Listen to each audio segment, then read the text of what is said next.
അസ്സലാമു അലൈക്കും വറഹ്മത്തുള്ളാഹി വബറകാതുഹു. അൽഹംദുലില്ലാഹി റബ്ബിൽ ആലമീൻ വസ്സലാത്തു വസ്സലാമു അലാ അഷ്റഫിൽ മുർസലീൻ വഅലാ ആലിഹി വസ്വഹ്ബിഹി വമൻ തബിഅഹും ബിഇഹ്സാനിൻ ഇലാ യൗമിദ്ദീൻ അമ്മാ ബഅദ്. അല്ലാഹുമ്മ അല്ലിംനാ മാ യൻഫഉനാ വൻഫഅനാ ബിമാ അല്ലംതനാ വസിദ്നാ ഇൽമാ. റബ്ബി യസ്സിർ വലാ തുഅസ്സിർ വഅൻത അർഹമുർ റഹീമീൻ. റബ്ബി തമ്മിം ബിൽ ഖൈരി വസ്സആദ. ഏറെ പ്രിയങ്കരരായ ഫോക്കസ് അക്കാഡമിയിലെ PSC പഠിതാക്കളെ, എല്ലാവർക്കും ഇന്നത്തെ ഒരു ഡിസ്കഷനിലേക്ക് ഹാർദമായ സ്വാഗതം. 2026 ഏപ്രിൽ മാസം നടന്ന LP അറബിക്കിന്റെ ക്വസ്റ്റ്യൻ പേപ്പർ ഡിസ്കഷനിലാണ് നമ്മളുള്ളത്. എക്സാം എഴുതിയ നമ്മെ സംബന്ധിച്ചിടത്തോളം ആ ഒരു പേപ്പറിലെ ഓരോ ഭാഗങ്ങളും ഇപ്പൊ നമ്മുടെ മനസ്സിലുണ്ട്. കിട്ടിയവ കിട്ടാത്തവ എല്ലാം നമ്മുടെ മനസ്സിലുള്ള ഒരു സമയം എന്ന നിലയിൽ നമുക്ക് അടുത്ത ദിവസം നടക്കുന്ന എക്സാമിന് ഒരുപക്ഷെ അതിലേതെങ്കിലും ചില ഭാഗങ്ങളൊക്കെ ഉപകാരപ്പെട്ടേക്കാം എന്നതുകൂടി കണ്ടതുകൊണ്ടാണ് നമ്മൾ ഈ ഒരു പെട്ടെന്ന് തന്നെ ഈ ഒരു സമയത്ത് ഒരു ക്വസ്റ്റ്യൻ ഡിസ്കഷൻ നടത്തിയിട്ടുള്ളത്. അപ്പൊ ഇതിനോട് അനുബന്ധമായി നോക്കേണ്ട ഭാഗങ്ങളൊക്കെ നിങ്ങൾ നോക്കുന്നുണ്ടാവും. അതായത് ഓരോ ഏരിയയുമായി ബന്ധപ്പെട്ട് നമുക്കറിയുന്ന കാര്യങ്ങളും അറിയാത്ത കാര്യങ്ങളൊക്കെ ഡിസ്കഷനിൽ വരുന്ന സമയത്ത് ഒന്നുകൂടി വായിക്കേണ്ടതുണ്ട് എന്ന് തോന്നുന്ന ഭാഗങ്ങൾ നിങ്ങൾ നന്നായിട്ട് നോക്കാൻ ശ്രമിക്കുക എന്നാണ് ഈ സമയത്ത് ഓർമ്മപ്പെടുത്താനുള്ളത്. ഇൻഷാ അല്ലാഹ് നമ്മളിപ്പോ ഡിസ്കസ് ചെയ്യുന്നത് ഏതാനും ചില ഭാഗങ്ങൾ കൂടുതൽ ബാക്കിയുള്ള ഭാഗങ്ങളാണെന്ന് വെച്ചാൽ, ഒന്ന് പിന്നെ ലിറ്ററേച്ചറിലെ കുറച്ച് ക്വസ്റ്റ്യൻസ് ഉണ്ട്. അതുപോലെ തന്നെ ഇൽമുൽ ബലാഗയിലെയും ഇൽമുൽ അറൂദിലെയും നഖ്ദിലെയും ആ ഭാഗത്തു നിന്ന് വന്ന കുറച്ച് ക്വസ്റ്റ്യൻസ് ആണ് നമ്മൾ ഡിസ്കസ് ചെയ്യുന്നത് ഇൻഷാ അല്ലാഹ്. അപ്പോ എഴുതിയ ആളുകൾ എന്ന നിലയിൽ പറയാനുള്ളത്, എല്ലാ എക്സാമും ഓരോ രൂപത്തിൽ ആയിരിക്കും ഓരോരുത്തർക്കും അനുഭവപ്പെടുക. അപ്പൊ ചിലർക്ക് ടഫായി ഫീൽ ചെയ്യും, ചിലരെ സംബന്ധിച്ചിടത്തോളം കുറച്ച് എളുപ്പമുണ്ടാവും. മുമ്പ് നടന്ന എക്സാമുകൾ അപേക്ഷിച്ച് നോക്കുമ്പോൾ ഏകദേശം തിരക്കേടില്ലാത്ത രൂപത്തിലൊക്കെ അറ്റൻഡ് ചെയ്ത ആളുകളായിരിക്കും നമ്മൾ ഓരോരുത്തരും. പക്ഷെ അടുപ്പിച്ച് എക്സാം വരുന്നത് കൊണ്ട് തന്നെ നമുക്ക് അത് മറ്റൊരു എക്സാമിനെ ബാധിക്കാതിരിക്കാൻ പ്രത്യേകം നമ്മൾ ഓരോരുത്തരും ശ്രദ്ധിക്കണം. ഒരുപക്ഷെ ചിലപ്പോൾ അടുത്ത 2 എക്സാമുകൾ ഏറ്റവും എളുപ്പമായ രൂപത്തിലായിരിക്കും ഉണ്ടാവുക. ഒരു സംശയമില്ല, ഇപ്പൊ കഴിഞ്ഞ ദിവസം നടന്ന എക്സാം എല്ലാവർക്കും ക്വസ്റ്റ്യൻ വായിക്കാനുള്ള സമയം കിട്ടിയിട്ടില്ല എന്നുള്ളത് തന്നെയാണ് മനസ്സിലാവുന്നത്. ആ രൂപത്തിലാണ് അതിന്റെ സ്ട്രക്ചർ ഉള്ളത്. കാരണം സാധാരണഗതിയിലുള്ള എക്സാമുകൾ അപേക്ഷിച്ച് നോക്കുമ്പോൾ ആ ഒരു ക്വസ്റ്റ്യൻ പേപ്പറിൽ കുറച്ച് കൂടുതൽ ഭാഗങ്ങൾ വായിക്കാൻ നമുക്ക് വന്നിട്ടുണ്ട് എന്നുള്ളത് ഒരു വസ്തുതയാണ്. അപ്പൊ അത് നമുക്ക് മാത്രമല്ല, എല്ലാവർക്കും ഈ എക്സാം എഴുതിയ എല്ലാവർക്കും ഉണ്ട് എന്നുള്ള ഒരു പോസിറ്റീവ് മൈൻഡോട് കൂടിയിട്ട് മാത്രം നമ്മൾ നിന്നാൽ മതി. ഇൻഷാ അല്ലാഹ് നമുക്കുള്ളതാണെങ്കിൽ അത് ആര് തന്നെ വിചാരിച്ചാലും നമ്മിൽ നിന്ന് പോവുകയില്ല. ആ ഒരു ശുഭാപ്തി വിശ്വാസത്തോടു കൂടി തന്നെ നമ്മൾ എല്ലാവരും മുന്നോട്ട് പോവാം. അല്ലെ, നമ്മൾ എല്ലാത്തിലും ഉണ്ടാവും നമുക്ക് പിന്നെ പോസിറ്റീവായി നമ്മൾ കാണേണ്ട ചിലത്. പ്രത്യേകിച്ച് നമ്മൾ പിന്നെ എപ്പോഴും മനസ്സിലാക്കിയ ചില കാര്യങ്ങളുണ്ട്. നമ്മോട് തന്നെ ഖുർആൻ ആവശ്യപ്പെട്ട ഒരു കാര്യമാണ് ശുഭാപ്തി വിശ്വാസം എന്നുള്ളത്. അതെപ്പോഴും നമ്മൾ നമ്മുടെ ജീവിതത്തിൽ കൊണ്ടു നടക്കേണ്ട ഒരു കാര്യവും കൂടിയാണ്. നമുക്കൊരു നന്മയായ ഒരു കാര്യം ഈ ഭൗതിക ലോകത്ത് അതല്ലെങ്കിൽ ഇനി വരാനിരിക്കുന്ന ലോകത്തായിരുന്നാലും നമുക്ക് കിട്ടേണ്ടതാണോ, അത് റബ്ബ് വിധിച്ചതാണെങ്കിൽ നമുക്ക് കിട്ടുക തന്നെ ചെയ്യും. കിട്ടാത്തതാണോ, അത് എത്ര ആളുകൾ ഈ ലോകം തന്നെ നമ്മോട് കൂടെ നിന്നാലും നമുക്കത് കിട്ടില്ല. അപ്പൊ അത് ഒരു പ്രധാനപ്പെട്ട വസ്തുതയാണ് എന്ന് വിചാരിച്ച് നമ്മളൊന്നും നോക്കേണ്ട എന്നാണോ? അല്ല, നമ്മൾ ചെയ്യേണ്ട കാര്യങ്ങളൊക്കെ നമ്മൾ ചെയ്യുക. എന്നിട്ടും നമുക്ക് ലഭിക്കുന്നില്ല എങ്കിൽ ഇപ്പോൾ അത് നമുക്ക് ലഭിക്കുന്നത് ഒരു പക്ഷേ ഹൈറായിരിക്കുകയില്ല എന്നാണ് നമ്മൾ ഓരോരുത്തരും തിരിച്ചറിയേണ്ടത്. ഇൻഷാ അല്ലാഹ് നമുക്ക് ഉള്ളതാണെങ്കിൽ നമുക്ക് അത് ലഭിക്കുക ചെയ്യും. എന്നിട്ട് അടുത്ത വരാനിരിക്കുന്ന എക്സാമുകൾ ഏറ്റവും നല്ല രൂപത്തിൽ അറ്റൻഡ് ചെയ്യാൻ, അതിലുള്ള ക്വസ്റ്റ്യൻസ് ഏറ്റവും നല്ല രൂപത്തിൽ അഭിമുഖീകരിക്കാൻ നമുക്ക് ഓരോരുത്തർക്കും സാധിക്കണം. അതിനനുസരിച്ച് കൊണ്ട് നമ്മൾ എന്ത് ചെയ്യുക, ഇനിയുള്ള ദിവസത്തെ ക്രമീകരിക്കാം. ഓക്കെ, അപ്പോൾ പോസിറ്റീവ് മൈൻഡോട് കൂടിയിട്ട് തന്നെ എല്ലാവരും ഇരിക്കുക എന്നാണ് ഓർമ്മപ്പെടുത്താനുള്ളത്. ശരി, അപ്പൊ നമുക്കറിയാവുന്ന പോലെ ഇത്രയും ഏരിയകളാണ് നമ്മുടെ സിലബസിൽ സാധാരണഗതിയിൽ വരാറുള്ളത്. അല്ലെ, ഇത് എപ്പോഴും നമ്മുടെ മനസ്സിലുള്ള ഒരു കാര്യമാണ്. ലിറ്ററേച്ചർ, നഹവ്, നഖദ്, ബലാഗ, അറൂദ്, പിന്നെ ലിറ്ററേച്ചറിന്റെ തന്നെ ഇന്ത്യൻ അറബിക് ലിറ്ററേച്ചർ ഏറ്റവും പ്രധാനപ്പെട്ട ഒരു ഏരിയയാണ്. ഈ ഒരു എക്സാമിലും ലിറ്ററേച്ചറിൽ നിന്ന് പൊതുവെ ക്വസ്റ്റ്യൻസ് കുറവായിരുന്നപ്പോഴും ഇന്ത്യൻ അറബിക് ലിറ്ററേച്ചർ വളരെ പ്രധാനമായിട്ട് തന്നെ ഈ ഒരു എക്സാമിൽ മുഴച്ചു നിന്നത് നമ്മൾ ഓരോരുത്തരും കണ്ടതാണ്. പിന്നെ അറബിക് പെഡഗോജി, അതേപോലെ തന്നെ ട്രാൻസ്ലേഷൻ, പിന്നെ മാലൂമാത്ത് ആമ്മ അനിൽ ആലമിൽ അറബി എന്ന് വെച്ചാൽ അറബ് ലോകവുമായി ബന്ധപ്പെട്ട അറബിക് GK, അതും നമ്മൾ സാധാരണഗതിയിൽ നോക്കേണ്ടതാണ്. അതിൽ ലിറ്ററേച്ചറിന്റെ ഒരു പരന്നു കിടക്കുന്ന ഭാഗങ്ങൾ ഒക്കെ നമ്മൾ നോക്കിപ്പോയതാണ്. ഇനി നമ്മൾ പ്രധാനമായി ഇന്ന് ഡിസ്കസ് ചെയ്യുന്നത് ഈ പേപ്പറിൽ വന്നിട്ടുള്ള നഖദ്, ബലാഗ, അറൂള്, ആ ഭാഗങ്ങളിലെ ക്വസ്റ്റ്യൻസ് ആണ്. അതോടുകൂടെ ഒന്ന് രണ്ട് ലിറ്ററേച്ചറുമായി ബന്ധപ്പെട്ട ചോദ്യങ്ങൾ കൂടി അതിൽ വരുന്നുണ്ട്. നോക്കാം നമുക്ക്. ഇഷ്തഹറ ത്വഹ ഹുസൈൻ. ത്വഹ ഹുസൈൻ പ്രസിദ്ധി നാഖ്ദൻ, ഷാഇറൻ, റുവായി, ANC. ഓക്കെ, അപ്പൊ എല്ലാവരും ആൻസർ ചെയ്തതുപോലെ ഓപ്ഷൻ ഡി ആണ് കറക്റ്റ് ആൻസർ. കാരണം ത്വഹ ഹുസൈൻ നമുക്കറിയാം, അദ്ദേഹം ഒരു നാഖിദ് എന്ന അർത്ഥത്തിൽ നമ്മൾ അദ്ദേഹത്തെ പഠിക്കുന്നുണ്ട്. പിന്നെ അദ്ദേഹം ഒരു പ്രധാനപ്പെട്ട കഥ എഴുതുന്ന ആളായിരുന്നു, അതിൽ തന്നെ നോവലിസ്റ്റ് ആയിരുന്നു എന്നുള്ളതൊക്കെ നമ്മൾ പഠിച്ചിട്ടുണ്ട് അല്ലെ. അപ്പോ നാഖിദ് എന്ന് പറയുമ്പോൾ തന്നെ നമ്മൾ പറഞ്ഞിട്ടുണ്ട്, നഖദ് എന്ന് പറയുന്ന ഭാഗത്ത് വരുന്ന ആളുകൾ സ്വാഭാവികമായിട്ടും നമ്മൾ എന്തായിരുന്നാലും നന്നായി നോക്കണം എന്ന് പറഞ്ഞപ്പോൾ നമ്മൾ പറഞ്ഞ ആളാണ് ത്വഹ ഹുസൈൻ. കാരണം അവർ ലിറ്ററേച്ചറിൽ ഓൾറെഡി ഏറ്റവും പ്രസിദ്ധി നേടിയ ആളുകളായിരിക്കും. അവരെന്നെ ആയിരിക്കും ഈ ഒരു നഖദിന്റെ ഏരിയയിൽ കൂടി പ്രസിദ്ധി നേടിയിട്ട് ഉണ്ടാവുക. അപ്പൊ അതുകൊണ്ട് അവരെ കുറിച്ച് നന്നായി നോക്കണം, നമ്മൾ ഓൾറെഡി പറഞ്ഞതാണ്. അപ്പൊ ഇവിടെ ഇദ്ദേഹം നാഖിദുമാണ്, അതേപോലെ തന്നെ റുവായിയുമാണ്. അതുകൊണ്ട് ANC എന്നുള്ളതാണ് ഇതിൽ ശരിയായിട്ടുള്ളത്. നാഖിദ് എന്ന് കണ്ടതോടുകൂടെ അത് മാത്രം സെലക്ട് ചെയ്ത ആളുകളും ഉണ്ട് എന്നുള്ളതാണ് മനസ്സിലാവുന്നത്. പിന്നീട് ആൻസർ കീ വന്ന സമയത്തൊക്കെയാണ് ചിലരൊക്കെ എന്ത് ചെയ്തിട്ടുള്ളത്, ഈ ഒരു ഓപ്ഷൻ ഡി ശ്രദ്ധിച്ചിട്ടുള്ളത്. അങ്ങനെ തെറ്റിച്ച ആളുകളുണ്ട്. ഇനി പോട്ടെ. അൽ അദബു യുസ്രി അൽ ഹയാത്ത് വയുഖദ്ദിമു മുത്അ ഫന്നിയ ലിൽ ഖാരി. അടുത്തൊരു ചോദ്യമാണ്. ഇത് പിന്നെ ഏകദേശം എല്ലാവരും ശരിയാക്കിയിട്ടുള്ള ഒരു ആൻസർ ആണ്. അൽ അദബു യുസ്രി അൽ ഹയാത്ത് വയുഖദ്ദിമു മുത്അ ഫന്നിയ ലിൽ ഖാരി. സാഹിത്യം അത് ജീവിതത്തെ സമ്പന്നമാക്കുകയും വായനക്കാരന് കലാസൗന്ദര്യാനുഭവം നൽകുകയും ചെയ്യുന്നു എന്നുള്ളതാണ്. അതായത് ആ ഒരു സ്റ്റേറ്റ്മെന്റിനെ കുറിച്ചുള്ള ചോദ്യമാണ്. ഇതില് സിമ്പിളായ ഒരു ചോദ്യമാണത് എന്ന് വേണമെങ്കിൽ പറയാം. ഈ സ്റ്റേറ്റ്മെന്റ് എന്താണ്? അത് തസ്രീഹൻ സ്വഹീഹ്, ശരിയായ ഒരു സ്റ്റേറ്റ്മെന്റ് ആണ്. ഇതിനാർക്കും തെറ്റിയിട്ടുണ്ടാവില്ല എന്നാണ് വിചാരിക്കുന്നത്.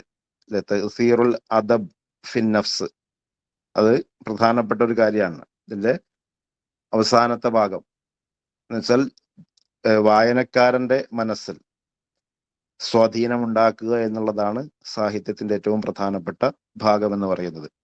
അപ്പോ 3 ഭാഗമാണ് ഇതിലുള്ളത്. ഒന്ന്, സാഹിത്യം ജീവിതത്തെ സമ്പന്നമാക്കുന്നു, അൽ അദബു യുസ്രി അൽ ഹയാത്ത്.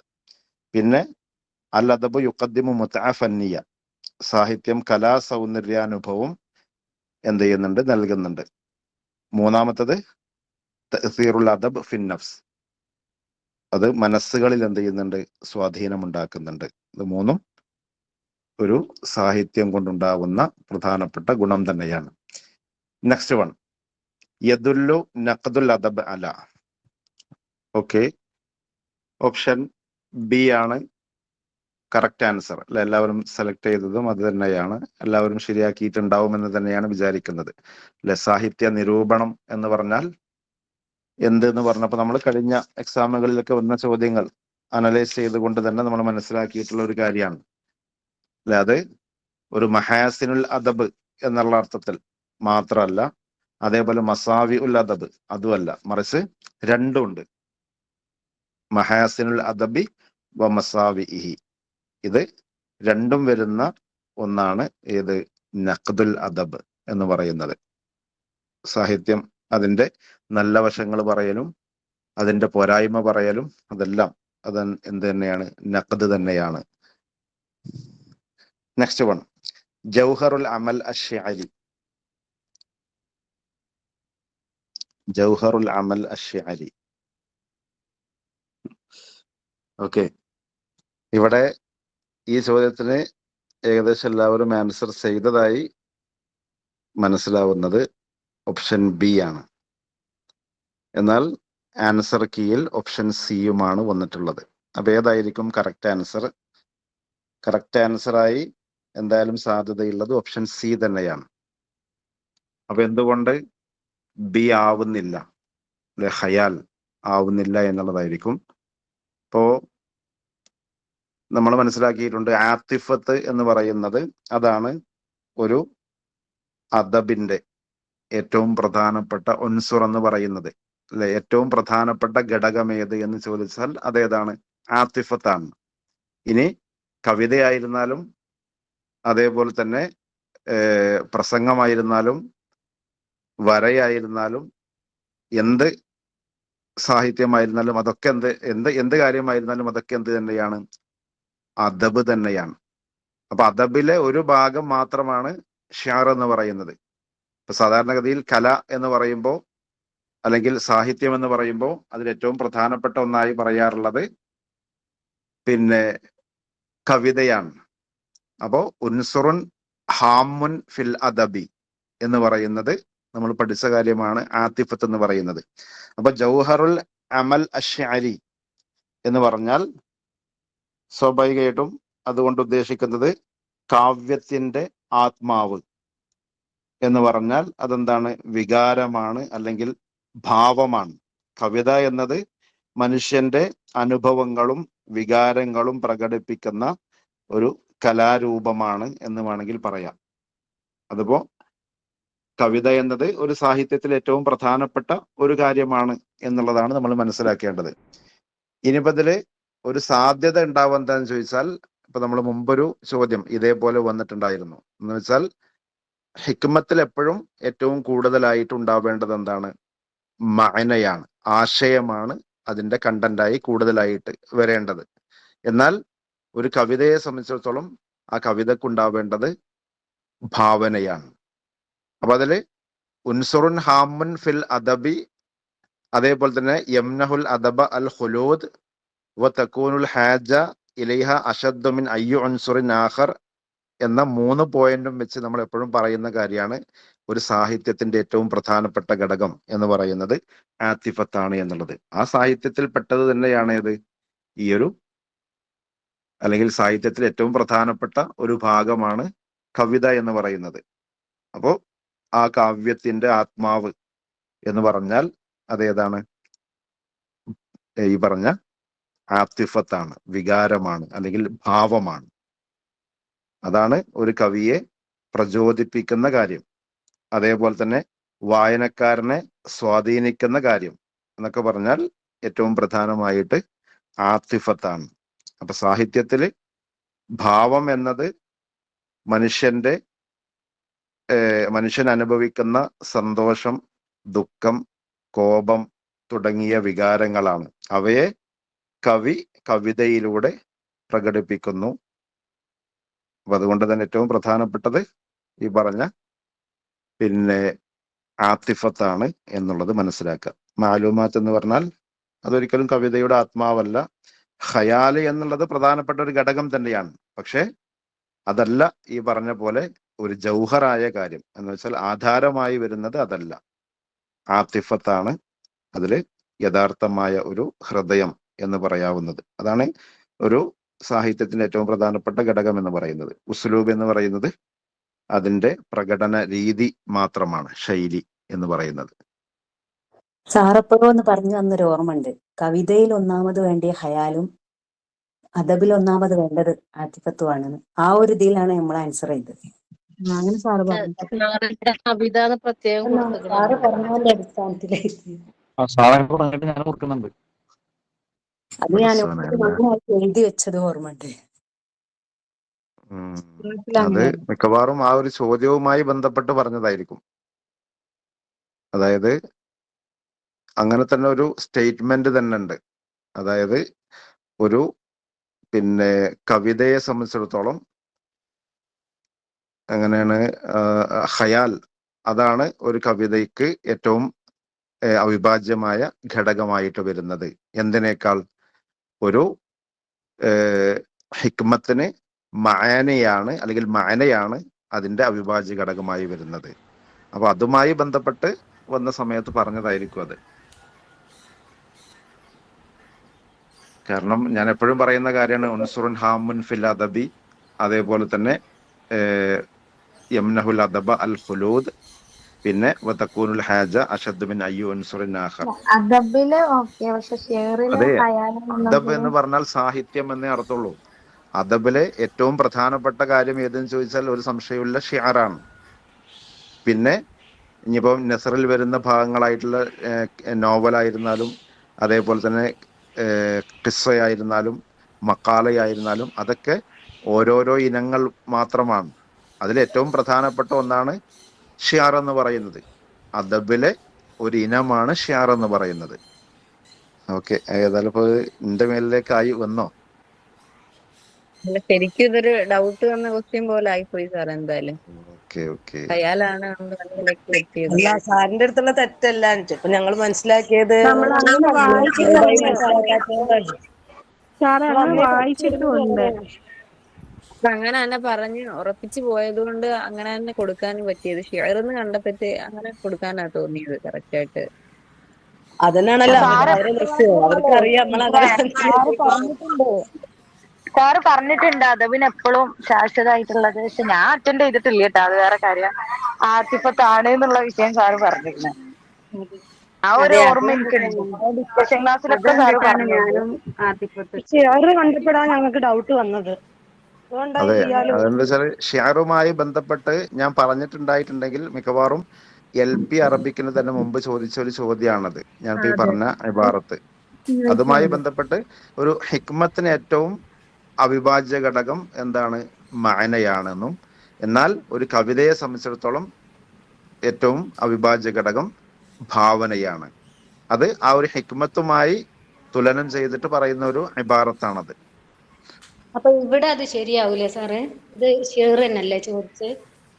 അതെ, അതായത് ഇപ്പോ ഭാവന എന്ന് പറയുന്നത് ആ ഒരു ഹിക്മത്തില് മഅനയെ അപേക്ഷിച്ച് നോക്കുമ്പോൾ അതിനേക്കാൾ ഒന്നുകൂടെ ഭാവനക്കാണ് ഒരു കവിതക്ക് സ്ഥാനമുള്ളത്.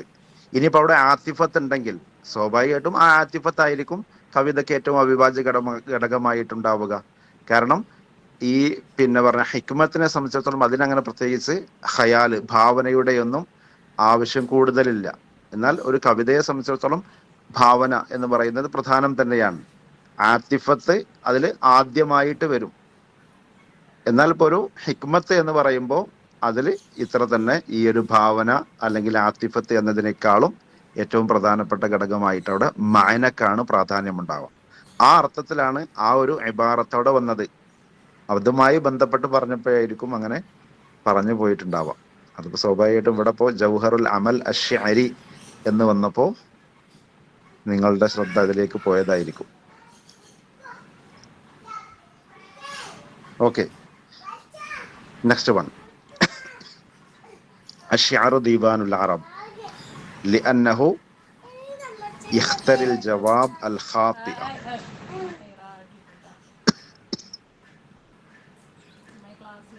നമ്മൾ ഒരുപാട് തവണ ഡിസ്കസ് ചെയ്ത ഒരു കാര്യമായിട്ട് പോലും ചിലർക്ക് അശ്രദ്ധ കാരണം തെറ്റിപ്പോയ ഒരു ചോദ്യവും കൂടിയായിട്ടാണ് മനസ്സിലാവുന്നത്. കാരണം ഇവിടെ ഖാത്തിഅത്താണ് ചോദിച്ചിട്ടുള്ളത്. അപ്പൊ എന്തായിരുന്നാലും ഇതിലിപ്പോ ഒന്നുകിൽ എന്ത് ചെയ്യും, ഇപ്പൊ സിജില്ലുൻ ഖാലിദുൻ ലിഹഉലാഇൽ അറബ് അൽ ജാഹിലിയീൻ എന്നുള്ളത് നമ്മൾ മാറ്റി നിർത്തും എന്തായിരുന്നാലും അല്ലെ. കാരണം അതാണ് ഇതിന്റെ അശ്ശഅറു ദീവാനുൽ അറബ് എന്നതുകൊണ്ട് ഉദ്ദേശിക്കുന്നത്. പിന്നെ ഇനി അടുത്തത് ഹാഫിലുൻ ബിൽ ഹദീസി അൻ അഹ്വാലിൽ അറബ് വ ആദാതിഹിം, അതും നമുക്ക് മാറ്റി നിർത്താം. അപ്പൊ അങ്ങനെ നോക്കുമ്പോൾ രണ്ടെണ്ണം ഏതായാലും വന്നു. അപ്പൊ എന്തായിരുന്നാലും ഇതില് ഏതോ ഒന്ന് മാത്രമേ നമുക്ക് മാറ്റി നിർത്തേണ്ടതുള്ളൂ എന്നുള്ളത് നമ്മുടെ മനസ്സിലേക്ക് വരേണ്ടതാണ് അല്ലെ. മുഅല്ലഖത്തുൻ അല അസ്താരിൽ കഅബ.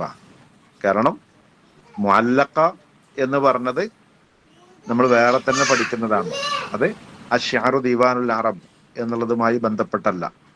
മറിച്ച് മുഅല്ലഖക്ക് ആ പേര് വരാനുള്ള കാരണമാണ് ഏത്? അത് കഅബയുടെ ചുമരുകളിൽ കെട്ടിത്തൂക്കിയിട്ടിരുന്നു എന്നുള്ളത്. എന്നല്ലാതെ അത് കാരണമല്ല അഷ്യാറു ദീവാനുൽ അറബ് എന്ന പേര് വന്നിട്ടുള്ളത്. അപ്പൊ പിന്നെ എന്താണ് ഈ മറ്റു ഇബാറത്തുകൾ കൊണ്ട് ഉദ്ദേശിക്കുന്നതെന്ന് ചോദിച്ചാൽ, ഒന്ന് നമുക്കറിയാം, അതിൽ അൽ അദബ് അല്ലെങ്കിൽ അറബികളുടെ കവിത എന്ന് പറയുന്നത് ഒന്ന് അത് സിജില്ല് തന്നെയായിരുന്നു എന്നുള്ളത് നമ്മൾ പഠിച്ചതാണ് അല്ലെ. സിജില്ല് എന്ന് വെച്ചാൽ അവരെ സംബന്ധിച്ചുള്ള ഒരു രേഖ എന്ന് വേണമെങ്കിൽ പറയാം. അവരെ സംബന്ധിച്ചുള്ള ഒരു രേഖയാണ് കവിത എന്ന് പറയുന്നത്. പിന്നെ ഖദ് ഗത്ത ജമീഅ ജവാനിബി ശിഅരിൽ ഗിനാഇ, ഖദ് ഗത്ത ജവാനിബി ശിഅരിൽ ഗിനാഇ, അവരുടെ ജീവിതത്തിന്റെ എല്ലാ ഭാഗങ്ങളും ഉൾക്കൊള്ളുന്ന ഒന്നായിരുന്നു അവരുടെ കവിത എന്ന് പറയുന്നത്. അല്ലെ, കവിത മനുഷ്യന്റെ എല്ലാ വികാരങ്ങളെയും ഉൾക്കൊള്ളുന്ന സമഗ്രമായ ഒരു കലാരൂപമാണ് എന്നർത്ഥം. എന്ന് വെച്ചാൽ ജവാനിബ ഷിയാരിൽ ഗിനാ എന്ന് വെച്ചാൽ ശരിക്കും ഭാവ കവിതകൾക്കാണ് പറയാ അല്ലെ. അഷ്യാറുൽ ഗിനാഇ അല്ലെങ്കിൽ അഷ്യാറുൽ വിജ്ദാനി നമ്മൾ പഠിച്ചതാണ്. അത് ജാഹിലി കവിതയുടെ ഒരു പ്രത്യേകതയാണ്. എന്ന് വെച്ചാൽ എന്താണ്, ഇപ്പോ എല്ലാ വികാരങ്ങളുടെയും കവിതാത്മക അവതരണം ജാഹിലി കവിതകൾ ഉൾക്കൊള്ളുന്നു എന്നർത്ഥം. ഇപ്പൊ ആത്തിഫത്ത് അല്ലെ, ആത്തിഫത്താണ് ശരിക്ക് ഈ ഒരു ഭാവ കവിതകളുടെ ഏറ്റവും പ്രധാനപ്പെട്ട ഭാഗം എന്ന് പറയുന്നത്. അപ്പൊ ആത്തിഫത്തിന്റെ ഭാഗമായിട്ട് വരുന്ന എല്ലാം അതിൽ വരും.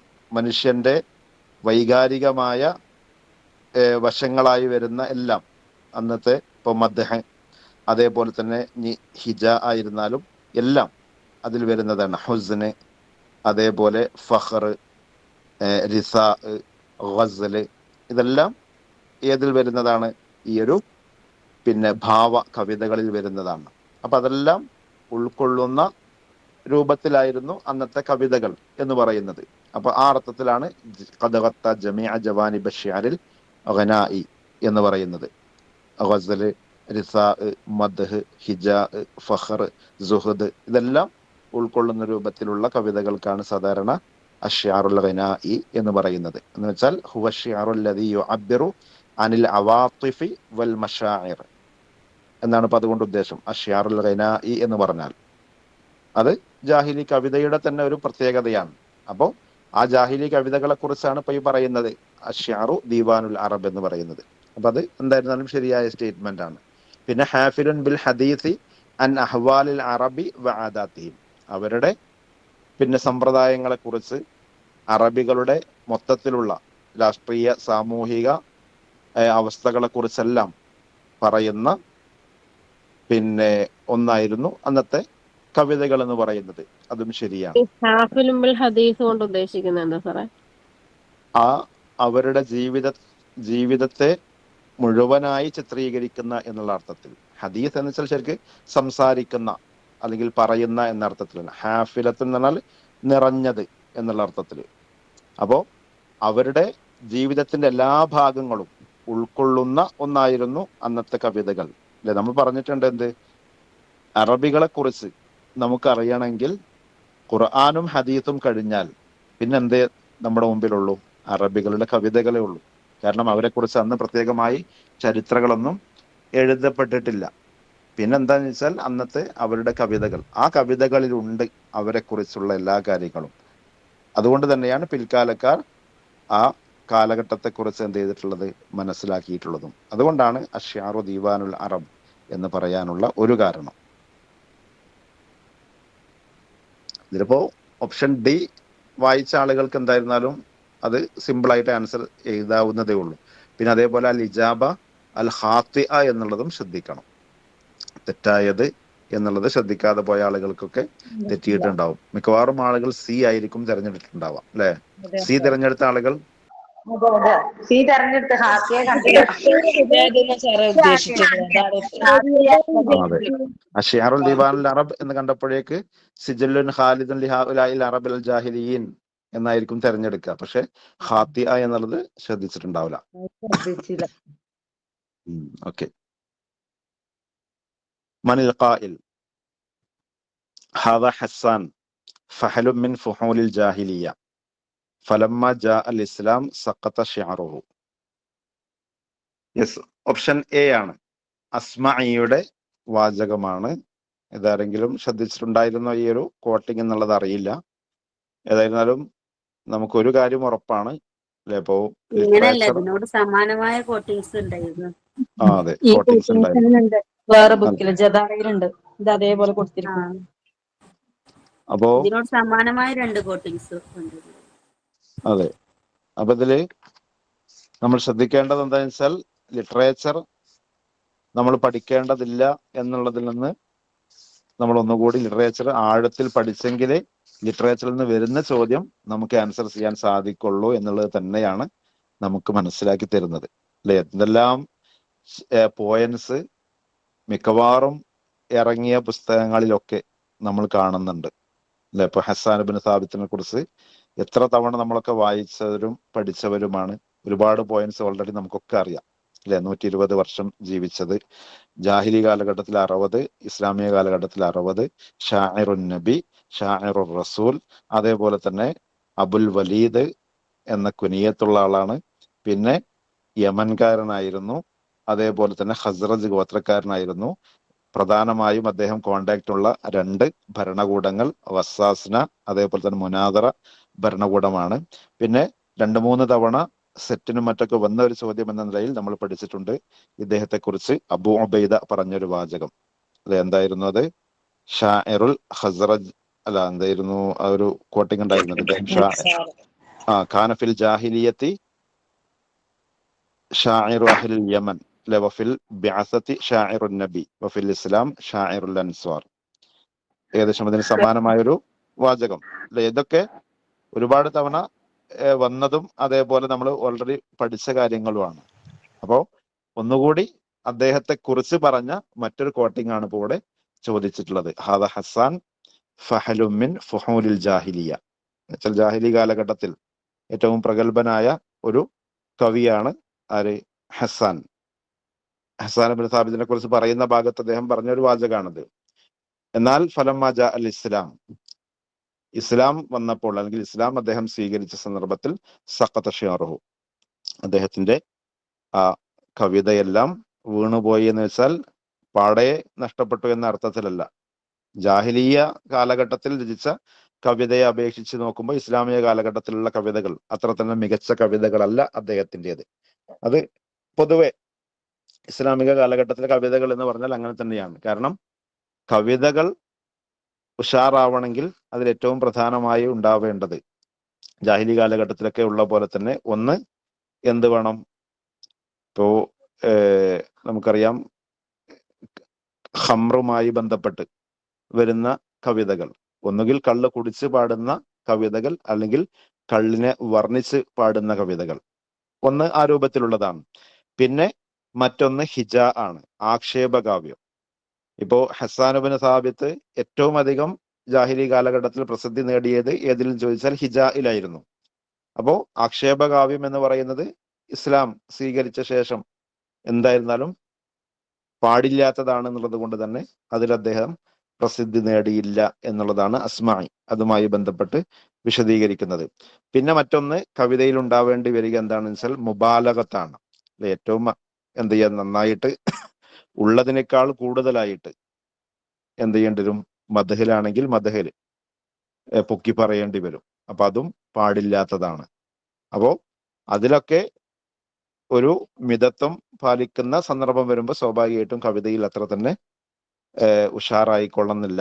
ആ അർത്ഥത്തിലാണ് ഇദ്ദേഹത്തെ കുറിച്ച് അസ്മായി എന്ന് പറഞ്ഞിട്ടുള്ളത്. ഇത് അസ്മായി പറഞ്ഞ അഭിപ്രായമാണ്. എന്നാൽ ഇതിനെതിരെ എന്ത് ചെയ്തിട്ടുണ്ട്? മറ്റു ചില നാഖദീങ്ങൾ നിരൂപണം നടത്തിയതായിട്ടും നമുക്ക് കാണാവുന്നതാണ്. അതായത് ഹസ്സാൻ ഇബ്നു സാബിത്തിനെ സംബന്ധിച്ചിടത്തോളം ജാഹിലി കാലഘട്ടത്തിൽ നല്ല കവിതകൾ രചിച്ച പോലെ തന്നെ ഇസ്ലാമിക കാലഘട്ടത്തിനും മികച്ച കവിതകൾ തന്നെ അദ്ദേഹം രചിച്ചിട്ടുണ്ട്. പ്രത്യേകിച്ച് അദ്ദേഹം പ്രവാചകർ സല്ലല്ലാഹു അലൈഹി വസല്ലമയെ മദ്ഹ് ചെയ്തുകൊണ്ട് എഴുതിയ കവിതകൾ അദ്ദേഹത്തിന്റെ ഏറ്റവും മികച്ച കവിതകളാണ് എന്ന് ഇദ്ദേഹത്തിന് മറുപടി നൽകിയതായിട്ടൊക്കെ നമുക്ക് കാണാവുന്നതാണ്. അപ്പൊ ഞാൻ പറഞ്ഞതിന്റെ ആകെ ചുരുക്കം എന്താണെന്ന് വെച്ചാൽ നമ്മള് ലിറ്ററേച്ചർ ആണെങ്കിൽ പോലും പ്രധാനപ്പെട്ട ഭാഗങ്ങളൊക്കെ നമുക്ക് കഴിയുന്ന രൂപത്തിൽ ആഴത്തിൽ തന്നെ നോക്കാൻ ശ്രമിക്കണം. എങ്കിലേ ഇത്തരം കാര്യങ്ങളൊക്കെ നമുക്ക് ആൻസർ ചെയ്യാൻ സാധിക്കുകയുള്ളൂ എന്ന് തന്നെയാണ് മനസ്സിലാക്കാൻ സാധിക്കുന്നത്. ഇതാ അടുത്ത ചോദ്യം അബുൽ അത്താഹിയെ കുറിച്ച് വന്ന ചോദ്യമാണ്. അബുൽ അത്താഹി എനിക്ക് തോന്നുന്നു നമ്മുടെ സിലബസിൽ പ്രത്യേകമായി പരാമർശിക്കപ്പെടാത്ത ആളാണ്. എന്നാൽ നമ്മൾ അദ്ദേഹത്തെ കുറിച്ച് ചർച്ച ചെയ്ത് പോവാറുണ്ട്. എന്തുകൊണ്ടെന്ന് ചോദിച്ചാൽ അബ്ബാസി കാലഘട്ടത്തിലെ പ്രധാനപ്പെട്ട കവിയാണ് അദ്ദേഹം. ഷാഇറുസ്സുഹദ് എന്ന പേരിൽ അറിയപ്പെട്ട ആളാണ്. അപ്പോ ഷാഇറുസ്സുഹദ് എന്ന പേരിൽ അറിയപ്പെട്ട ആളായത് കൊണ്ട് തന്നെ പലരും ഇതിൽ ഓപ്ഷൻ തിരഞ്ഞെടുത്തപ്പോഴും എന്ത് ചെയ്തു, നേരത്തെ പറഞ്ഞ പോലെ തന്നെ തെറ്റുപറ്റിപ്പോയി. അവിടെ ഒരു കാര്യം ശ്രദ്ധിച്ചില്ല, ലാ തലീഖു ബിഹി എന്നുള്ളത് ശ്രദ്ധിച്ചില്ല. അപ്പൊ ഈ അദ്ദേഹവുമായി ഇതേ യോജിക്കാത്തത് എന്താണ്? ആ അതെ, സാറ് അതാണ്. പഠിപ്പിക്കണ കാരണം പിന്നെ ഒന്നും ചെയ്യാൻ പറ്റാത്തൊരവസ്ഥ. അപ്പൊ തന്നെ കണ്ട്, പക്ഷെ ഒന്നും ചെയ്യാൻ പറ്റാത്ത. അതെ, ഞാൻ എപ്പോഴും ഇത് കണ്ടിട്ടില്ല, ഞാനിപ്പോ ഇന്നലെ കാണുന്നത്. ഇത് നമ്മള് PSCക്ക് ഏറ്റവും ശ്രദ്ധിക്കേണ്ട ഒരു കാര്യമാണ്. എളുപ്പമുള്ള ചോദ്യം കാണുമ്പോഴാണ് നമ്മൾ ഒന്നുകൂടെ നോക്കേണ്ടത്. അതെ, കാരണം ഇത്രയും സിമ്പിൾ ആയത് വന്നിട്ട് തെറ്റിക്കഴിഞ്ഞാൽ ആ ഖേദം നമുക്ക് തീരൂല. ഇനിയിപ്പോ ഇപ്പോഴുള്ള ഖേദത്തെക്കാളും ഖേദമായിരിക്കും എന്ത്, ഈ ഒരു പിന്നെ നമ്മുടെ എന്താണ് പറയാ മാർക്ക് ലിസ്റ്റ് വന്നു കഴിഞ്ഞാൽ അതിൽ ചിലപ്പോ ആ ഒരു മാർക്കായിരിക്കും നമ്മെ പിന്തള്ളുന്നതെന്നുണ്ടെങ്കിൽ പിന്നെ നമുക്ക് തീരൂല. ഓക്കെ, അപ്പോ ഇനി എന്താ വെച്ചാൽ ഇപ്പോ ഈ കഴിഞ്ഞതില് നമ്മൾ പരിതപിക്കുന്നതിലപ്പുറം നാളെ എക്സാം എഴുതുന്ന സന്ദർഭത്തിൽ ഇത്തരം കാര്യങ്ങൾക്ക് നന്നായിട്ട് ശ്രദ്ധിക്കണം എന്ന് പ്രത്യേകം ഓർമ്മപ്പെടുത്താണ്. ഇപ്പോ ഇന്നലത്തെ എക്സാം വെച്ചാൽ നമുക്ക് എഴുതാൻ സമയമില്ലാത്ത അവസ്ഥയാണ് എന്തായിരുന്നാലും. എന്നാലും നമ്മൾ പരമാവധി ഏറ്റവും കിട്ടുന്ന, അതായത് നമ്മളിപ്പോ ഒരു പേപ്പർ വായിച്ചാൽ നമുക്ക് അപ്പുറം ഇപ്പുറം തിരിഞ്ഞു നോക്കാതെ തന്നെ പെട്ടെന്ന് കിട്ടുന്ന ചോദ്യങ്ങൾ ഉണ്ടാവും. ആ ചോദ്യങ്ങളാണ് നമ്മൾ വേഗം ആൻസർ ചെയ്യേണ്ടത്. പിന്നെ രണ്ടാമത്തെ ആ ഒരു റീഡിങ്ങിലാവണം നമുക്ക് സംശയമുള്ളവ നമ്മൾ നോക്കേണ്ടത്. അപ്പൊ ആ പെട്ടെന്ന് കിട്ടുന്നത് ആൻസർ ചെയ്യുന്ന സമയത്ത് നമ്മൾ ഇതേപോലെ ചെറിയ കെണികൾ ഉണ്ടോ എന്നുള്ളത് കൂടി എന്ത് ചെയ്യാം, ശ്രദ്ധിക്കാം. അപ്പൊ ഇവിടെ ഏതായിരുന്നാലും ഷാഇറുൽ ഹിജാ ആണ് ഇപ്പൊ ഇതിൽ വരാത്തത്. കാരണം ബാക്കിയുള്ളതൊക്കെ ഏകദേശം അദ്ദേഹത്തിന്റെ ആ ഒരു ജീവിതത്തെ കുറിച്ച് അറിയുന്ന ആളുകൾക്ക് മനസ്സിലാക്കാവുന്നതേ ഉള്ളൂ. ഇപ്പോ ഷാഇറുസ്സുഹദ് എന്ന് പറയുന്നത് പിന്നെ സംശയമില്ല, എന്തായിരുന്നാലും അദ്ദേഹം ഏറ്റവും അധികം പ്രസിദ്ധി നേടിയ ഒരു ഏരിയയാണത്. ഷാഇറുസ്സുഹദ് എന്ന പേരിൽ തന്നെ അറിയപ്പെട്ടിട്ടുള്ള ആളാണ്. പിന്നെ മറ്റൊന്ന്, അദ്ദേഹത്തിന്റെ ജീവിതത്തിന്റെ ആദ്യ കാലഘട്ടം പറയുന്ന ഭാഗത്ത് അദ്ദേഹത്തിന്റെ ഒരു എന്താണ് പറയാ, ഒരു ഹബീബത്തിനെ കുറിച്ച് പറയപ്പെടുന്നുണ്ട്. ആർക്കെങ്കിലും ഓർമ്മ ഉണ്ടോ? പേരെന്തായിരുന്നു? എന്ത് സാറേ, കേട്ടില്ല. ഇദ്ദേഹത്തിന് ഒരു ഹബീബത്ത് ഉണ്ടായിരുന്നു ആദ്യ കാലഘട്ടത്തിൽ. ആ അതെ, ഒത്തുബ എന്നായിരുന്നു പേര് അല്ലെ, ഒത്തുബ അല്ലെ, ഒത്തുബ. ആ ഉത്തുബയുമായി ബന്ധപ്പെട്ട് ഇദ്ദേഹത്തിന് എന്തുണ്ട്, ഗസലിലുള്ള കവിതകളുണ്ട് അല്ലെ. ഏതോ ഒരു ഖലീഫയുടെ ജാരിയത്തായിരുന്നു ഒത്തുബ എന്ന് പറയുന്നത്. ആ അതെ, യെസ്. അപ്പോ ഗസലിൽ അദ്ദേഹത്തിന് കവിതകളുണ്ട്. അതേപോലെ തന്നെ രണ്ട് ഖലീഫമാരെ ഇദ്ദേഹം മദ്ഹ് ചെയ്ത് കവിതകളും രചിച്ചിട്ടുണ്ട്, അബുൽ അത്താഹിയ അല്ലെ. അപ്പൊ ഇതും ഞാൻ നേരത്തെ പറഞ്ഞ പോലെ അബുൽ അത്താഹിയെ കുറിച്ച് പ്രധാനപ്പെട്ട പല പോയിന്റ്സും നമ്മൾ പഠിച്ചിട്ടുണ്ട്. അപ്പൊ ഇതൊന്നുകൂടെ കുറച്ചുകൂടെ അദ്ദേഹത്തിന്റെ ഓരോ ഏരിയകളെ കുറിച്ചും നമുക്ക് അറിഞ്ഞാൽ മാത്രം ആൻസർ ചെയ്യാവുന്ന ക്വസ്റ്റ്യൻ ആണ്. അപ്പൊ നമ്മൾ ലിറ്ററേച്ചർ നോക്കേണ്ടതില്ല എന്നതിലുപരി നോക്കുന്ന ഭാഗം നന്നായിട്ട് നോക്കാൻ ശ്രമിക്കുക എന്നാണ് എല്ലാവരോടും ഓർമ്മപ്പെടുത്താനുള്ളത്. അതുപോലെ ഇങ്ങനെ ചോദ്യങ്ങളിൽ തന്നെയുള്ള നമ്മളെ തിരിച്ചുവിടുന്ന കാര്യങ്ങൾ കൂടി പ്രത്യേകം ശ്രദ്ധിക്കുക. ഇവിടെ ലാ തലീഖു ബിഹി എന്നുള്ള കാര്യം വന്നതുപോലെ ലൈസ എന്ന് വരുന്നത്, ഗൈറ് എന്ന് വരുന്നത്, അതൊക്കെ ശ്രദ്ധിക്കുക. ഇനി നെക്സ്റ്റ് വൺ, മിൻ ഇൽമുൽ ബദീഅ, ഇൽമുൽ ബദീഅൽ പെട്ടത്. സിമ്പിൾ ആയ ഒരു ചോദ്യം, ഞാൻ എപ്പോഴും പറയാറുള്ളതാണ്. ഇൽമുൽ ബലാഗയിലെ 3 ഭാഗങ്ങളിലെ ഓരോ ഭാഗവും എന്താണ് അതിൽ ഡിസ്കസ് ചെയ്യുന്നത് എന്ന് മനസ്സിലാക്കിയാൽ തന്നെ നമുക്ക് ആൻസർ ചെയ്യാവുന്ന ചില ക്വസ്റ്റ്യൻസ് സാധാരണ എപ്പോഴും വരാറുള്ളത് പോലെ ഇതിലും വന്നു. അപ്പൊ ഇതില് അശ്രദ്ധ കാരണം ആരും തിരിച്ചിട്ടുണ്ടാവില്ല എന്ന് വിചാരിക്കുന്നത്. ജിനാസ് ഒന്നും ആവേശത്തിൽ കൊടുത്ത ആളുകളില്ലല്ലോ. ഓക്കെ, അപ്പൊ ഇതിലിപ്പോ മൂന്നും വരുന്നത് കൊണ്ട് ഓപ്ഷൻ ഡി ആണ് കറക്റ്റ് ആൻസർ അല്ലെ. കുല്ലുൻ സ്വഹീഹ്, ജിനാസും തിബാഖും മുഖാബലയും.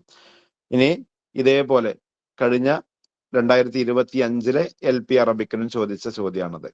വാഹിദു മിനൽ ആത്തിയ ലൈസ മിനൽ മുഹസ്സിനാത്ത് അൽ മാനവിയ, മുഹസ്സിനാത്തുൽ മാനവിയയിൽ പെടാത്തത്, മുഹസ്സിനാത്തുൽ മാനവിയയിൽ പെടാത്തത്. അപ്പം മാനവിയയിൽ പെട്ടതും അതേപോലെ ലഫ്ലിയയിൽ പെട്ടതും ഒക്കെ വേർതിരിച്ച് നിങ്ങൾ എന്ത് ചെയ്യുക, മനസ്സിലാക്കുക. ഓക്കെ, ഓപ്ഷൻ ഡി ആണ് അല്ലെ, ഇഖ്തിബാസ് ആണ്. ഇനി ലൈസ മിൻ മബാഹിസി ഇൽമിൽ മആനി, ഇതൊന്നും ഇപ്പൊ ഈ എക്സാമിന് ചോദിച്ചാലോ കേട്ടോ, മറ്റതുമായി ബന്ധപ്പെട്ട് ജസ്റ്റ് ഒന്ന് നിങ്ങൾ ഒന്നുകൂടെ നാളെ എക്സാം എഴുതുന്ന ആളുകൾ എന്ന നിലയിൽ ജസ്റ്റ് ഒന്നുകൂടി ഓർത്തു പോകാൻ വേണ്ടി കാണിക്കുന്നു എന്ന് മാത്രം. ഓക്കെ, ഓപ്ഷൻ ബി ആണ് അല്ലെ, ഹുസ്നു താലീൽ. ഹുസ്നു താലീലാണ്. ബാക്കി മൂന്നും ഖസ്ർ, ഖബർ, ഇൻഷാ, ഫസ്ല്, വസ്ല് എല്ലാം ഇൽമുൽ മആനിയിൽ പെട്ടതാണ്.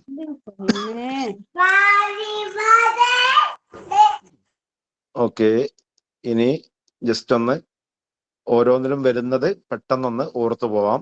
ഖബർ, ഇൻഷാ, ഖസ്ർ, ഫസ്ല്, വസ്ല്, ഈജാസ്, ഇത്നാബ്, മുസാവാത്ത്, ഇത്രയുമാണ് ഇൽമുൽ മആനിയിലെ ഏറ്റവും പ്രധാനപ്പെട്ട ഭാഗങ്ങൾ.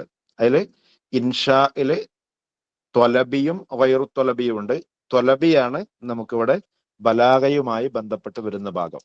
ഇൻഷാ ത്വലബിയിൽ വരുന്നത് അംർ, നഹിയ്, ഇസ്തിഫ്ഹാം, തമന്നി, നിദാ. പിന്നെ ചിലപ്പോൾ ചില ഭാഗങ്ങളിൽ ദുആഉം ഈ ഒരു ത്വലബിയിൽപ്പെട്ടതായിട്ട് കൊടുത്തതായിട്ട് കാണാം. ഓക്കെ, പിന്നെ ഗൈറു ത്വലബിയിൽ വരുന്നത് നമ്മൾ പറഞ്ഞിട്ടുണ്ടായിരുന്നു ഖസം അല്ലെ, ഖസമിന്റെ സീഗകള്, അതേപോലെ തന്നെ സീഗത്തുൽ ഉഖൂദ്, സിയഗുൽ ഉഖൂദ്, അഖദിന്റെ സീഗകള്, അതേപോലെ തഅജ്ജുബിന്റെ സീഗകള്, ഇതൊക്കെ ഈ പറഞ്ഞ ഗൈറു ത്വലബിയിൽപ്പെട്ടതാണ്. ഇൻഷാ ഗൈറു ത്വലബിയിൽപ്പെട്ടത്.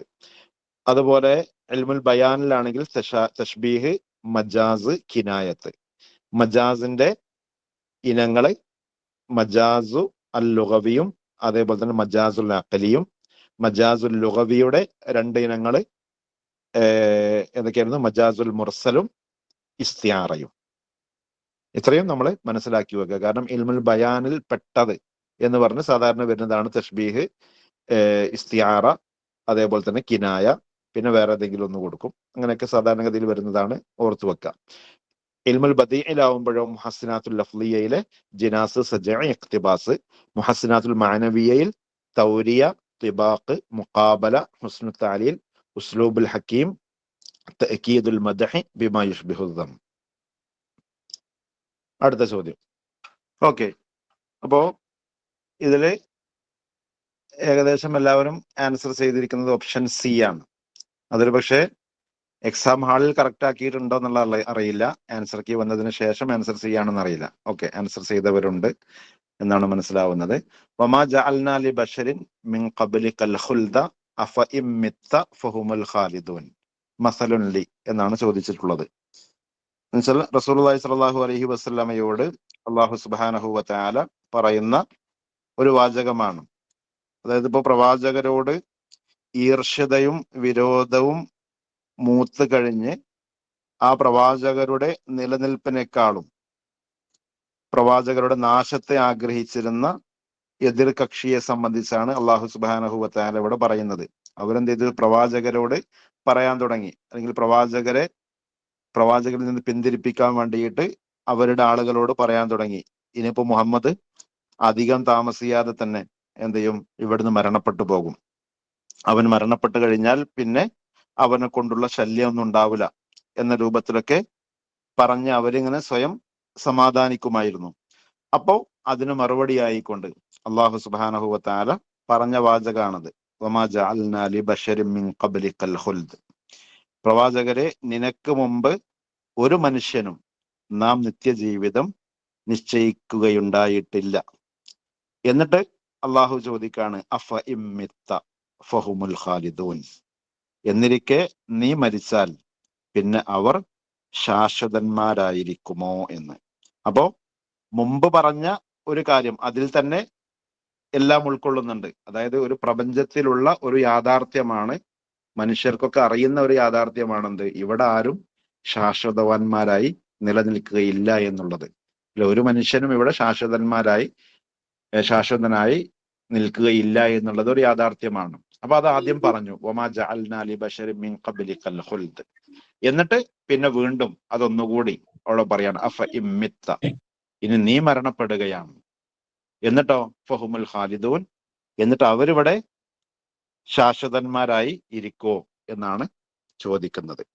അപ്പൊ ഇവിടെ വീണ്ടും ഒരു കാര്യത്തെ തന്നെ വീണ്ടും എന്ത് ചെയ്യാണ്, നീട്ടിപ്പരത്തി പറയാണ് ചെയ്യുന്നത്. അപ്പൊ അതുകൊണ്ട് തന്നെ അത് ഇത്നാബാണ്. ഇതിലിപ്പോ ഇത്നാബിന്റെ വ്യത്യസ്ത ഭാഗങ്ങൾ വരുന്നുണ്ട്. അതിൽപ്പെട്ട ഒരു ഇനമാണ് ഇപ്പത്. എന്ന് വെച്ചാൽ ഏതുപോലെ കുല്ലു നഫ്സിൻ ദാഇഖത്തുൽ മൗത്ത് എന്ന് പറയുന്ന പോലെ, കുല്ലു നഫ്സിൻ ദാഇഖത്തുൽ മൗത്ത് എന്നുള്ളത് ഓൾറെഡി ഈ പ്രപഞ്ചത്തിലെ ഒരു സത്യമാണ്. എന്നിട്ട് പിന്നെ വീണ്ടും എന്ത് ചെയ്യാണ് നമ്മള് അള്ളാഹു വീണ്ടും അത് ഉറപ്പിച്ച് പറയാ എന്ന് പറയുമ്പോൾ അത് ഇതേപോലെ തന്നെ ശരിക്കും ഇത്നാബിന്റെ ഒരു വശമായി വരുന്ന ഒന്നാണ്. അതായത് ഇത്നാബിൽ തന്നെ ഒരു ഇനമാണ് തദീൽ എന്ന് പറയുന്നത്. തദീൽ എന്ന് പറഞ്ഞാൽ തഅഖീബുൽ ജുംല ബിജുംലത്തിൻ ഉഖറ എന്നാണ് അതിന് പറയാം. ഒരു ജുംല എന്ത് ചെയ്യും, ആദ്യം പറയും, എന്നിട്ട് ആ ജുംലക്ക് ശേഷം വേറൊരു ജുംല അതിന് സ്ഥാപിക്കാനായിട്ട് കൊണ്ടുവരും. തഷ്തമിലു അല മാനാഹ തൗക്കീദൻ ലഹ എന്നാണ്. എന്ന് വെച്ചാൽ ആദ്യം പറഞ്ഞ ആ ജുംലയുടെ ആശയത്തെ ഉൾക്കൊള്ളുന്ന അതേ കാര്യം തൗക്കീദാക്കിയിട്ട് കൊണ്ടുവരുന്ന രൂപം. ആ രൂപമാണ് ഇത്നാബിലെ ഒരു ഇനം, തദീൽ എന്ന് പറയും. ദീൽ എന്ന് പറഞ്ഞാൽ ശരിക്കും വാൽ എന്നാണല്ലോ അർത്ഥം. അതേ രൂപത്തിൽ തന്നെ ആദ്യം ഒരു ജുംല പറഞ്ഞ് പിന്നെ മറ്റൊരു ജുംല കൊണ്ടുവന്ന് ആദ്യം ആ വന്ന ജുംലയിലുള്ള കാര്യം ഒന്നുകൂടി ഉറപ്പിച്ച് പറഞ്ഞ് കൊണ്ടുവരുന്ന രൂപം. അതാണ് ഇപ്പൊ ഇവിടെയും ഉള്ളത്. വമാ ജഅൽനാ ലി ബശരിൻ മിൻ ഖബ്ലിക്കൽ ഖുൽദ് അഫ ഇൻ മിത്ത ഫഹുമുൽ ഖാലിദൂൻ. അതിൽ ഇജാസും ഇത്നാബും മുസാവാത്തും നമ്മൾ പഠിച്ചിട്ടുണ്ട്. ഇജാസ് എന്ന് പറഞ്ഞാൽ കുറഞ്ഞ പദങ്ങൾ കൂടുതൽ ആശയങ്ങൾ കൊണ്ടുവരുന്ന രൂപം.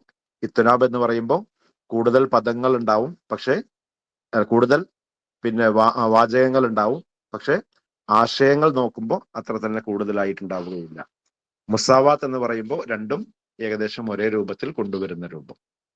അടുത്തൊരു ചോദ്യം ഇതായിരുന്നു, പക്ഷെ ഇതും തെറ്റിച്ച ആളുകളുണ്ട് എന്നാണ് മനസ്സിലാക്കിയിട്ടുള്ളത്. മുഷബ്ബഹും മുഷബ്ബഹ് ബിഹിയും വരെ തെറ്റിച്ചു പോയ ആളുകളുണ്ട് എന്ന് മനസ്സിലാവുന്നു. ഇവിടെ ഇപ്പോ അല്ലാഹു നൂറു സമാവാതി വൽ അർള് മസലു നൂരിഹി കമിഷ്കാത്ത്. സിമ്പിളായൊരു ചോദ്യമാണ്. അല്ലാഹു നൂറു സമാവാതി വൽ അർള് മസലു നൂരിഹി കമിഷ്കാത്തിൻ. എന്നിട്ട് അവിടെ അന്നൂറാനി ഹുന. ഇവിടെ ഇപ്പൊ 2 നൂറ് ഈ ആയത്തിൽ വന്നിട്ടുണ്ട്. ഒന്ന് ഏതാണ്? അല്ലാഹു നൂറു സമാവാത്ത് എന്ന് പറഞ്ഞ ആ നൂറ്. പിന്നെ മസലു നൂരിഹി കമിഷ്കാത്തിൻ എന്നുള്ളടത്ത് വന്ന നൂറും. അത് രണ്ടും നോക്കിയാൽ തന്നെ നമുക്ക് ആൻസർ കറക്റ്റ് ആയിട്ട് ചെയ്യാവുന്നതേ ഉള്ളൂ അല്ലെ? കാരണം ഇവിടെ മുഷബ്ബഹ് ബിഹി, മുഷബ്ബഹ്, അൽ അവ്വൽ മുഷബ്ബഹ് ബിഹി വസാനി മുഷബ്ബഹ്, അൽ അവ്വൽ മുഷബ്ബഹ് വസാനി മുഷബ്ബഹ് ബിഹി. അപ്പൊ ഇവിടെ ഇങ്ങനെ വരുമ്പോൾ നമ്മൾ നോക്കേണ്ടത് എന്താണ്? ഇപ്പൊ ഇവിടെ അദാത്ത് പറഞ്ഞിട്ടുണ്ടെങ്കിൽ നമുക്ക് നോക്കാൻ സുഖാണ്. ഇനി അദാത്ത് പറഞ്ഞിട്ടില്ലെങ്കിൽ എങ്ങനെയായിരിക്കും നോക്കുക? അപ്പൊ അല്ലാഹു നൂറു സമാവാത്ത് എന്ന് പറയുമ്പോൾ അല്ലാഹു കനൂരി സമാവാത്ത് എന്നാണ് ഇപ്പൊ അവിടെ താല്പര്യം അല്ലെ? അപ്പൊ അവിടെ നൂറ് അള്ളാഹ് എന്ന് പറയുന്നത് അവിടെ മുഷബ്ബഹാണ്, നൂറ് സമാവാത്ത് എന്ന് പറയുന്നത് മുഷബ്ബഹ് ബിഹിയാണ്.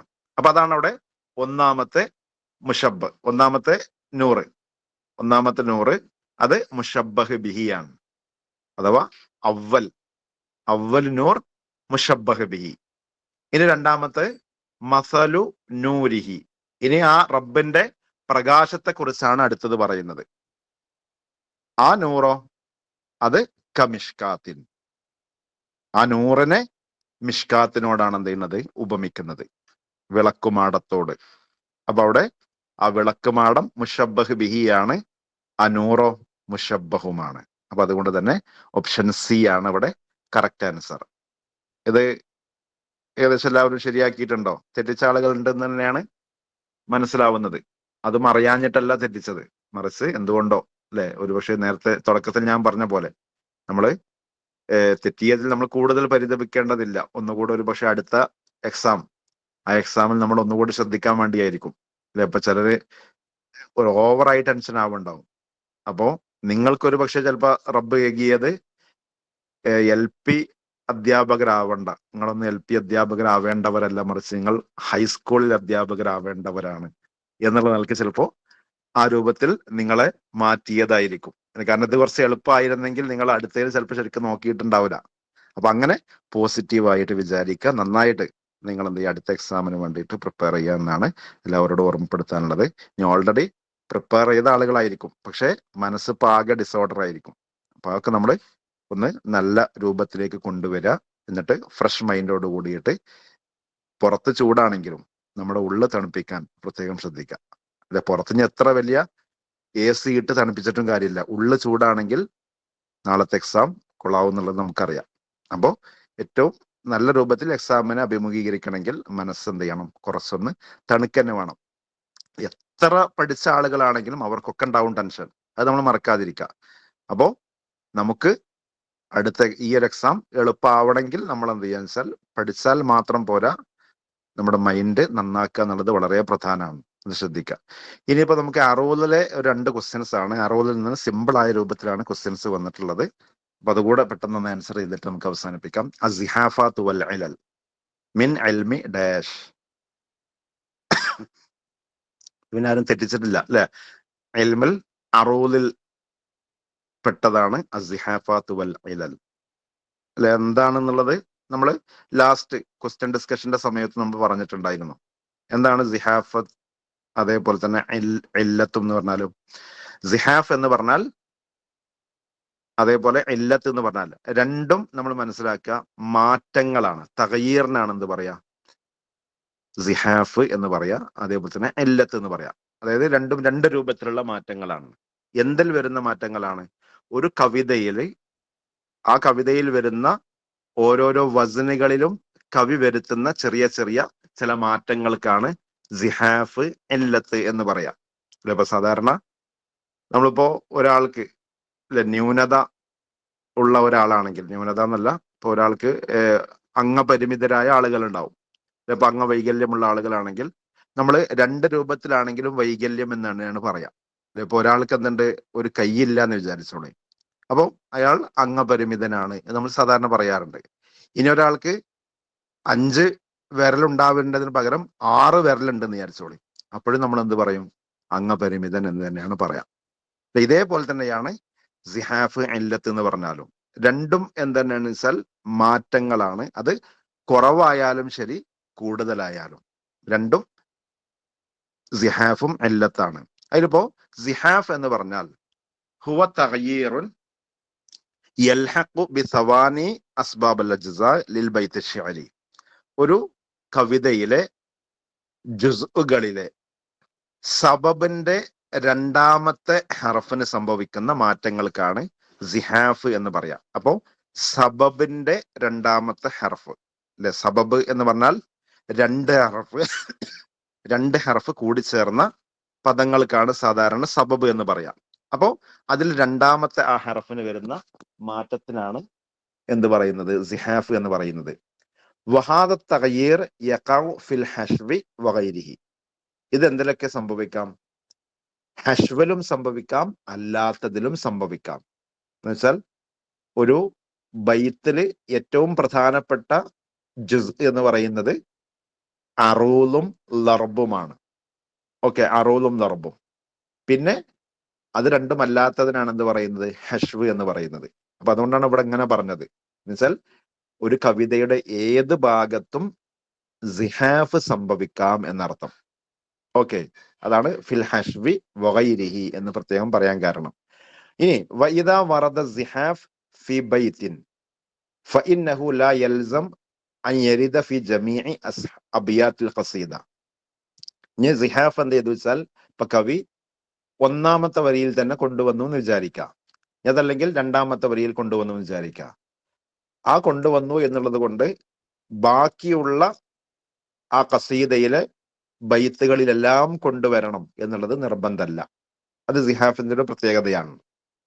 എന്നുവെച്ചാൽ സിഹാഫ് ഇപ്പം ആണെങ്കിൽ ഒരു കവിക്ക് എന്ത് ചെയ്യാം, ആദ്യ വരിയിൽ കൊണ്ടുവന്നു, പിന്നെ രണ്ടാമത്തെ വരിയിൽ അല്ലെങ്കിൽ അടുത്ത വരിയിലൊന്നും കൊണ്ടുവന്നിട്ടില്ലെങ്കിലും കുഴപ്പമില്ല എന്നർത്ഥം. അതുകൊണ്ടാണ് ഇപ്പൊ നമ്മള് ഇപ്പൊ ബാനത് സ്വാദ് അല്ലെ, ബാനത് സ്വാദ് എന്ന കവിത എടുത്തു നോക്കിയാൽ അതിലിപ്പോ ഒന്നാമത്തെ വരി കറക്റ്റ് ആയിട്ടായിരിക്കും വന്നിട്ടുണ്ടാവാം, പക്ഷെ രണ്ടാമത്തെ വരിയിലേക്ക് നമ്മൾ നോക്കുമ്പോൾ അതിൽ ചെറിയ ചില മാറ്റങ്ങൾ നമുക്ക് കാണാൻ പറ്റും. അതായത് മുസ്തഫ്ഇലുൻ ഫാഇലുൻ എന്ന ബസീത്ത് എന്ന ബഹറിലാണ് അത് രചിച്ചെങ്കിലും അവിടെ ചെറിയ ചില മാറ്റത്തോടു കൂടിയാണ് അത് രചിച്ചിട്ടുള്ളത്. എന്തുകൊണ്ടെന്ന് വെച്ചാൽ ഇങ്ങനെ സിഹാഫ് സംഭവിച്ച രൂപമാണ്. അപ്പൊ അങ്ങനെ ചെറിയ ചില മാറ്റങ്ങൾ എന്ത് ചെയ്യാം, വരുത്താം. സിഹാഫിൽ അത് അനുവദനീയമാണ് എന്നർത്ഥം. ഓക്കെ, ഇനിയോ ബാക്കി എന്താ പറയുന്നത്, വഹു അനുവാനി, ഈ സിഹാഫ് രണ്ട് രൂപത്തിലാണ്. ഒന്ന് സിഹാഫുൻ മുഫ്രദ്, മറ്റൊന്ന് സിഹാഫുൻ മുസ്ദവിജ്. സിഹാഫുൻ മുഫ്രദ്, സിഹാഫുൻ മുസ്ദവിജ്. ഈ മുസ്ദവിജിന് മറ്റൊരു പേര് കൂടി കാണാം. എന്താണത്, അറിയുന്ന ആളുകൾക്ക് പറയാം. സിഹാഫ് മുഫ്രദ് അല്ലെങ്കിൽ സിഹാഫ് മുൻഫരിദ്, അതേപോലെ സിഹാഫ് മുസ്ദവിജ്, അല്ലെങ്കിൽ എന്ത് പറയും, സിഹാഫ് മുറക്കബ് അല്ലെ, മുറക്കബ്. ആ പേര് പോലെ തന്നെ രണ്ടെണ്ണം കൂടിച്ചേർന്നത് എന്നർത്ഥം. സിഹാഫുൽ മുഫ്രദ് എന്ന് പറഞ്ഞാൽ ഹുവ തഗ്യീറുൽ മൗജൂദ് ഫീ മൗദിഇൻ വാഹിദ്, ഒരൊറ്റ സ്ഥലത്താണ് സിഹാഫ് സംഭവിച്ചതെങ്കിൽ അതിനെന്ത് പറയും, സിഹാഫ് മുഫ്രദ് എന്ന് പറയും. അല്ലെ, അങ്ങനെയുള്ളത് ഏകദേശം 8 എണ്ണമാണുള്ളത്.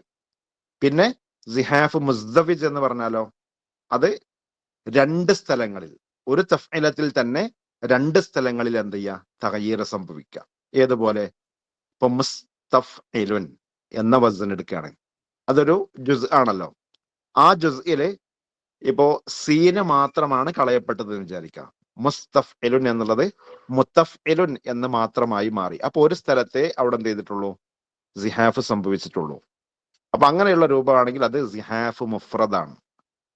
ഇനി സീനും അതേപോലെ തന്നെ 4ാമത്തെ ഹർഫ്, അത് 2ാമത്തെ സബബിന്റെ 2ാമത്തെ ഹർഫാണ്. ആ ഫാവും കളയപ്പെട്ടു. അപ്പൊ എങ്ങനെ ആയിരിക്കും വരിക, മുതഇലുൻ എന്നായി മാറും. അതായത് സീനും ഫാവും 2 എണ്ണം അവിടെ കളയപ്പെട്ടു. ഇങ്ങനെ 2 എണ്ണം കളയപ്പെട്ട രൂപം വരികയാണെങ്കിൽ അതാണ് സിഹാഫുൽ മുസ്ദവിജ് എന്ന് പറയുന്നത്. ഓക്കെ, അത് ഏതൊക്കെയാണെന്നുള്ളതൊക്കെ നിങ്ങൾ പിന്നെ ഓൾറെഡി നിങ്ങൾക്ക് അറിയുന്നതാണ്, എന്നുകൂടി നിങ്ങൾ നോക്കിയാൽ മതി. അടുത്തത് ഇല്ലത്താണ്. ഇല്ലത്ത് എന്ന് പറഞ്ഞാൽ ഹിയ തഗ്യീറുൻ ഗൈറു മുഖസ്സസിൻ ബിസവാനി അൽ അസ്ബാബ്. അത് പിന്നെ എന്തില്ല, അങ്ങനെ ഈ ഒരു 2ാമത്തെ സബബിന്റെ 2ാമത്തെ ഹർഫ് എന്നുള്ള പ്രത്യേകതയൊന്നും അതിലില്ല. അത് തഖഉ ഫിൽ അറൂലി വൽ ലറബ്, അത് അറൂലിലും സംഭവിക്കാം, അതേപോലെ തന്നെ ലറബിലും സംഭവിക്കും. എന്നല്ലാതെ ഹഷ്വിലേക്ക് അത് വരികയില്ല എന്നർത്ഥം. ആകെ സംഭവിക്കുക അറൂലിലും ലറബിലാണ്. നമ്മള് സിഹാഫിനെ സംബന്ധിച്ച് പറഞ്ഞത് യഖഉ ഫിൽ ഹഷ്വി വഗൈരിഹി എന്നാണ്. എന്ന് വെച്ചാൽ അത് അറൂലിലും ലറബിലും ഹഷ്വിലും സംഭവിക്കാം. എന്നാൽ ഇല്ലത്ത് ഏതിൽ മാത്രമേ സംഭവിക്കുള്ളൂ, അറൂലിലും ലറബിലും മാത്രമേ സംഭവിക്കുള്ളൂ. മാത്രമല്ല, ഈ ഇല്ലത്ത് 1ാമത്തെ വരിയിൽ സംഭവിച്ചു കഴിഞ്ഞാൽ അതെന്ത് ചെയ്യണം വെച്ചാൽ ആ കവിതയിലുടനീളം എന്ത് ചെയ്യണം, കൊണ്ടുവരണം എന്നുള്ളത് അതിന്റെ ഒരു നിബന്ധനയാണ്. ഇനി ആ ഇല്ലത്ത് 2 രൂപത്തിലുണ്ട്. അതിൽ 1ാമത്തേത് അമൽ ഊല എന്ന് വെച്ചാൽ ഇല്ലത്തിലെ 1ാമത്തത് തക്കൂനു ബി സിയാദ എന്ന് വെച്ചാൽ വർദ്ധിപ്പിച്ച് വരുന്ന രൂപം, ഹർഫുകൾ ഉള്ളതിനേക്കാളും കൂടുതലായി വരുന്ന രൂപമാണ് അതിൽ ഒരു രൂപം. മറ്റൊന്നോ നഖസായി വരുന്ന രൂപം, അതായത് നമ്മളിപ്പോ സിഹാഫിൽ പറഞ്ഞ അതേ രൂപം. ഇല്ലത്തിലാവുമ്പോൾ കുറവും ഉണ്ടാവും കൂടുതലും ഉണ്ടാവും. എന്നാൽ സിഹാഫിലാവുമ്പോൾ കുറവ് മാത്രമേ ഉണ്ടാവുള്ളൂ. ആ കുറവ് ഒരു സ്ഥലത്ത് 2 സ്ഥലത്ത് എന്ന വ്യത്യാസമായിട്ടാണ് അതിൽ 2 ഇനങ്ങൾ വരുന്നത്. ഇല്ലത്തിലാവുമ്പോൾ അതിൽ കൂടുതൽ വരുന്നതും കുറവ് വരുന്നതും എന്ന അർത്ഥത്തിലാണ് അതിന്റെ ഇനങ്ങൾ വരുന്നത്. അൽ ഇലലു ബിസിയാദ, അൽ ഇലലു ബിൻ നഖസ് എന്ന 2 രൂപങ്ങളാണ് അതിലുള്ളത് എന്നർത്ഥം. ഓക്കെ, ഇനി ഇവ രണ്ടും തമ്മിലുള്ള വ്യത്യാസം മനസ്സിലാക്കാൻ ഈ ഒരൊറ്റ സ്ലൈഡ് ഒന്ന് കൃത്യമായി നിങ്ങൾ ശ്രദ്ധിച്ചാൽ മതി. അൽ ഫർഖു ബൈന സിഹാഫി വൽ ഇല്ല. അസ്സിഹാഫു യദ്ഖുലു അലൽ അസ്ബാബി വൽ ഇല്ലത്തു തദ്ഖുലു അലൽ അസ്ബാബി വൽ ഔത്താദ്. രണ്ടിലും ഉണ്ടാവും ഏത് ഇല്ലത്ത്. സിഹാഫ് ആവുമ്പോ സബബില് മാത്രമേ ഉണ്ടാവുള്ളൂ. പിന്നെ സിഹാഫ് യദ്ഖുലു ഫി തഫ്ഈലാത്തിൽ ഹഷ്വി വൽ അറൂളി വൽ ലർബ്. സിഹാഫ് ഇല്ലത്താണെങ്കിലോ തഖ്തസിറു അലാ തഫ്ഈലത്തൈ അൽ അറൂളി വൽ ലർബ്. അറൂലും ലർബും മാത്രമേ ഏത് സംഭവിക്കുള്ളൂ, ഇല്ലത്ത് സംഭവിക്കുള്ളൂ. സിഹാഫ് ആവുമ്പോ ഹഷ്വിലും കൂടെ സംഭവിക്കും. സിഹാഫ് ലാ യകൂനു ഇല്ലാ ബിൻ നഖസ്. സിഹാഫിൽ എപ്പോഴും കുറയല് മാത്രമേ ഉണ്ടാവുള്ളൂ. അതായത് ഒന്നുകിൽ എന്ത് ചെയ്യും, സുക്കൂനായ ഹറഫിനെ കളയും, അല്ലെങ്കിൽ മുത്തഹരിക്കായ ഒന്നിനെ എന്ത് ചെയ്യും, സാക്കിനാക്കി മാറ്റും. അല്ലെ? ഇപ്പൊ ഇൽമാർ എന്താന്നുള്ളത് നമുക്കറിയാം. അല്ലെ? ഇപ്പൊ ഇൽമാർ സംഭവിക്കുക സാധാരണ കാമിൽ എന്ന ബഹറിന്റെ വസനിലാണ്. അതായത് മുത്തഫായിലുൻ എന്നുള്ളതിന്റെ രണ്ടാമത്തെ ആ ഒരു മുത്തഹരിക്ക്, അതാണല്ലോ ഇപ്പൊ അവിടുത്തെ സബബിലെ രണ്ടാമത്തെ ഹർഫ് എന്ന് പറയുന്നത് മുത്ത. അതിനെന്ത് ചെയ്യും, സാക്കിനാക്കി മാറ്റും. അപ്പോ മുത്ഫായിലുൻ എന്നായി മാറും. അതാണ് ഇൽമാർ. അപ്പൊ അതിനെന്താണ്, അത് നഖ്സാണ്. അതേപോലെ ചിലപ്പോ എന്ത് ചെയ്യും, ആ സാക്കിനായ ഒന്നിനെ ചിലപ്പോ കളയാണ് ചെയ്യുക. എന്തായിരുന്നാലും സിഹാഫിൽ എപ്പോഴും നഖസ് ആയിരിക്കും ഉണ്ടാവുക. ഓക്കെ, അത് സവാ നഖസ് ഹറഫിൻ ഔ ഹർക്കത്തിൻ. ഒരു ഹറഫിനെ തന്നെ കളയുക, അല്ലെങ്കിൽ ഒരു ഹറക്കത്തിന് എന്ത് ചെയ്യുക, ഇതേപോലെ ഒരു നഖസ് കൊണ്ടുവരാന്ന് വെച്ചാൽ അതിനെ സുക്കൂനാക്കി മാറ്റാം. വൽ ഇല്ലത്തു, ഇല്ലത്തോ തകൂനു ബിൻ നഖ്സി വബിസിയാദ. ചിലപ്പോ ഇതേപോലെ കുറവായിരിക്കും ഇല്ലത്തിൽ ഉണ്ടാവുക, അതല്ലെങ്കിലോ സിയാദത്തായിരിക്കും ഉണ്ടാവുക. എന്താണ്? ഇങ്ങോട്ടല്ലല്ലോ, ആരൊരാളെ മൈക്ക് ഓണാണ് അല്ലേ? ഇനി അസ്സിഹാഫു ലാ യൽസമു തക്റാറുഹു ഫി കുല്ലൽ അബിയാത്ത് എന്ന് വെച്ചാൽ സിഹാഫ് ഒന്നാമത്തെ വരിയിൽ അല്ലെങ്കിൽ ഇടയിൽ എവിടെയും വന്നു എന്ന് വിചാരിച്ച് ബാക്കിയുള്ള വരിയിലൊക്കെ കൊണ്ടുവരിക എന്നുള്ളത് നിർബന്ധമുള്ള കാര്യമല്ല. വൽ ഇല്ലത്തു, എന്നാൽ ഇല്ലത്തോ യൽസമു തക്റാറുഹ ഫി കുല്ലൽ അബിയാത്ത്. ഇല്ലത്താണെങ്കിൽ അത് എല്ലാ വരിയിലും കൊണ്ടുവരിക എന്നുള്ളത് നിർബന്ധവുമാണ്. ഞാൻ കറണ്ട് പോയിട്ടാണ് നിസ്കരിച്ചാൽ ഒന്നുണ്ടാക്കി വന്നിട്ട് ക്ലാസ് ഒക്കെ ഇരുന്നതേ. കറണ്ട് വന്നിട്ട് നിസ്കരിച്ച വിചാരിച്ചേ.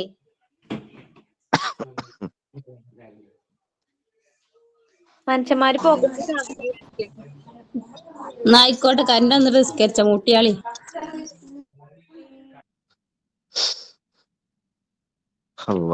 ഓക്കെ,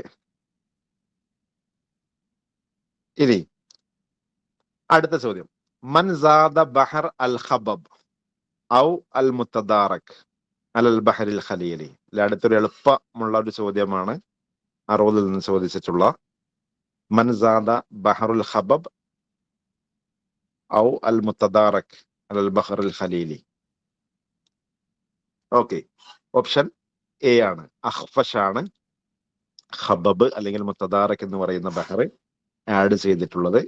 സാധാരണ എപ്പോഴും ഖലീൽ ഇബ്നു അഹ്മദ് അൽ ഫറാഹീദി ആഡ് ചെയ്ത അല്ലെങ്കിൽ അദ്ദേഹം കണ്ടെത്തിയ 15 ബഹറുകളിൽ നിന്ന് വ്യത്യസ്തമായി 16ാമത്തെ ബഹർ എന്ന നിലയിൽ പുതുതായി കണ്ടെത്തപ്പെട്ട ബഹറായത് കൊണ്ട് തന്നെ എപ്പോഴും അതുമായി ബന്ധപ്പെട്ട ഒരു ചോദ്യം സകല എക്സാമുകളിലും വരാറുണ്ട്. അല്ലെ? നമ്മൾ തന്നെ പറഞ്ഞിട്ടുണ്ട് അതിന് വ്യത്യസ്ത നാമങ്ങളുണ്ട് എന്നുള്ളത്. അൽ ബഹറുൽ മുത്തദാറക്, അൽ ബഹറുൽ അഖ്ഫഷി, അൽ ബഹറുൽ ഖബബ്, അതേപോലെ തന്നെ അൽ ബഹറുൽ മുഹദ്ദസ്, അൽ ബഹറുൽ മുഖ്തറ, അൽ ബഹറുൽ മുത്തസഖ്, അതേപോലെ അൽ ബഹറുൽ ഷഖീഖ്. ഇത്രയും നാമങ്ങൾ ഈ ബഹറുൽ മുത്തദാറക്കിനുണ്ട്. അപ്പൊ അതിലിപ്പോ 2 പേരവിടെ പ്രത്യേകം എടുത്തു കൊടുത്തിട്ടുണ്ട്, അൽ ബഹറുൽ ഖബബ് അല്ലെങ്കിൽ അൽ ബഹറുൽ മുത്തദാറക്. അതാരാണ് കണ്ടെത്തിയത് എന്നാണ് ചോദിച്ചിട്ടുള്ളത്. ഇതിന്റെ രൂപം ഏതാണ്? മുത്തദാറക് അല്ലെ? മുത്തദാറക് എങ്ങനെ വരുന്നത്?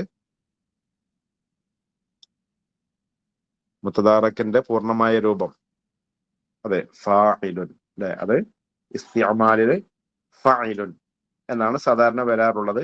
അപ്പൊ അതുകൊണ്ട് തന്നെ ഫഅലുൻ ഫഅലുൻ ഫഅലുൻ ഫഅലുൻ ഫഅലുൻ ഫഅലുൻ ഫഅലുൻ ഫഅലുൻ എന്നാണ് സാധാരണ നമ്മൾ പറയാറുള്ളത്. പൂർണ്ണമായ രൂപം ശരിക്കും ഫാഇലുൻ എന്ന് 8 തവണ വരുന്ന രൂപമാണ് ഈ ഒരു മുത്തദാറക് എന്ന് പറയുന്നത്. അതെ, അറൂദില് പൊതുവെ വളരെ സിമ്പിൾ ആയ 2 ചോദ്യങ്ങളാണ് ചോദിച്ചിട്ടുള്ളത്. അപ്പൊ നമുക്ക് ഇങ്ങനെ തോന്നുന്നുണ്ടാവും ബാക്കിയുള്ള ഭാഗങ്ങളിൽ നിന്നും ഇതേപോലെ സിമ്പിളായ ചോദ്യം ഇട്ടുകൂടായിരുന്നു എന്നൊക്കെ ചോദിക്കുന്ന നമുക്ക് മനസ്സിൽ സ്വാഭാവികമായിട്ടും വരാവുന്ന ഒരു ചിന്തയാണ്. അപ്പൊ അങ്ങനെയാണെങ്കിൽ എല്ലാവർക്കും അത് കിട്ടുകയും ചെയ്യും. ഇപ്പോ നമുക്കിപ്പോ ചിലത് ശരിയായിട്ടുണ്ടാവും, എന്നാൽ ഗ്രൂപ്പിൽ ഇങ്ങനെ ചർച്ച ഉണ്ട്, എന്റേത് മറ്റേ തെറ്റി ഇത് തെറ്റി സമയം കിട്ടില്ല എന്നൊക്കെ ചർച്ച ചെയ്യുമ്പോൾ നമുക്ക് ചെറിയൊരു പ്രതീക്ഷ ഉണ്ടാവും. ചിലതൊക്കെ എൻ്റെ ശരിയായിട്ടുണ്ടല്ലോ, അഥവാ എനിക്ക് കുറച്ച് മാർക്ക് കിട്ടിയാലോ എന്ന ചിന്ത ഉണ്ടാവും. അപ്പൊ അതന്നെയാണ് ഇതിന്റെ പോസിറ്റീവായ കാര്യം എന്ന് പറയുന്നത്. അതൊക്കെ ഉൾക്കൊണ്ടുകൊണ്ട് നമ്മൾ എന്ത് ചെയ്യുക, ഇനിയുള്ള അടുത്ത എക്സാമിന് വേണ്ടിയിട്ട് നന്നായി പ്രിപ്പയർ ചെയ്യുക, നന്നായിട്ട് പഠിക്കുക, ഒരു സമയവും പാഴാക്കാതിരിക്കുക. അതേപോലെ ഇനി കൂടുതലായിട്ട് നമ്മൾ പുതിയതായി പഠിക്കാൻ നമ്മൾ സമയം കണ്ടെത്തുകയും ചെയ്യരുത്, അതുകൂടി ശ്രദ്ധിക്കാം. ഓക്കെ, കൂടുതലായിട്ടൊന്നും സംസാരിക്കുന്നില്ല. ശുഭപ്രതീക്ഷയോട് കൂടിയിട്ട് എക്സാം എഴുതുക എന്നാണ് എല്ലാവരോടും പറയാനുള്ളത്. Okay, all the best. ഇത്രയും സമയം ആക്റ്റീവായി പങ്കെടുത്ത് നിങ്ങൾക്ക് എല്ലാവർക്കും നന്ദി കൂടി അറിയിക്കുന്നു. ശുക്രൻ അലാ ഹുസ്നി ഇസ്തിമാഇക്കും വലിസ്ഗാഇക്കും വൈലാഹുന അത്റകുക്കും തിറായത്തില്ല. വസ്സലാമു അലൈക്കും വറഹ്മത്തുള്ളാഹി വബറകാതുഹു.